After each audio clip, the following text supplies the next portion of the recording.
4.11.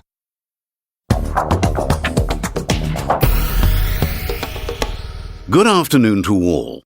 In today's Modern Manners programme, the subject is family and what to do with rude relatives. Our etiquette expert, Sarah, is here to take your calls, so if you have a family member who behaves badly and you don't know what to do about it, just call us here on 0207 946 0671. And our first caller is Belinda from Salisbury. Hi, Belinda. Tell us about your rude relatives. Well, I hate to say it because it's such a cliché, but it's my mother-in-law.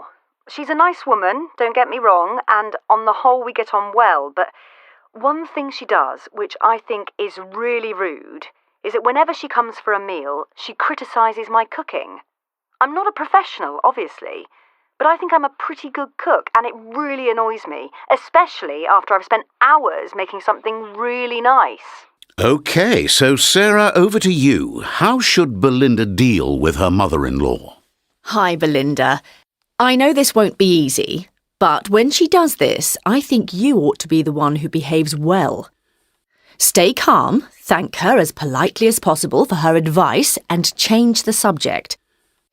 You shouldn't argue with her because she won't change her opinion, and it won't make you feel better either. Instead, encourage your husband, or another relative, to say how great your cooking is in front of your mother-in-law.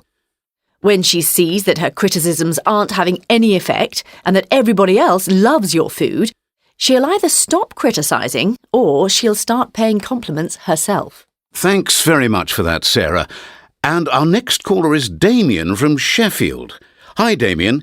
I think you're going to tell us about a problem with your brother, is that right? Yes, that's right. So, what's the issue? Well, he lives in London and he likes coming up to stay from time to time, which is great, but he's just phoned me saying he's coming next month and he's bringing his new dog. I know he's just got this dog and he's very keen on it and doesn't like leaving it alone, but it's still a puppy, and my girlfriend and I aren't very into dogs. Also, we've just redecorated our house and we've done a lot of work on the garden, and I'm pretty sure the dog's going to destroy them both. Sarah, what do you think that Damien should do with his brother and his dog? Do you think it's rude to arrive at someone's house with a dog? Yes, I have to say I do. It's bad manners for a guest to bring an uninvited pet, even to a relative's home. This is true even if you have one of your own and your house is already animal-friendly. I think you should politely but directly say how you feel. You can add a reason like, as you say, you've just redecorated, but to be honest, you don't really have to give a reason. Well, that's very clear advice. Thanks, Sarah. And finally, Miranda from Stirling. Hi, Miranda. Tell us about your problem. Hi there. My problem's with my nephew, my sister's son. He's 8 years old and his parents don't give him any rules.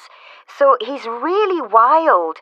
And whenever they come to our house, he just shouts all the time, jumps on the furniture, makes a mess in the kitchen. He even writes on the walls.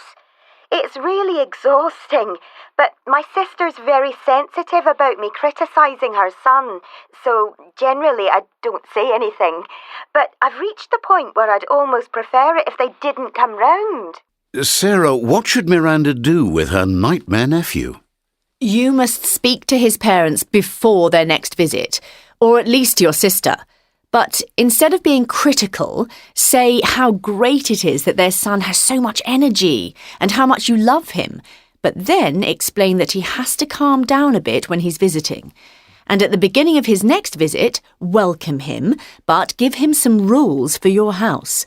Say, "Hi, it's great to see you again, but just a couple of house rules.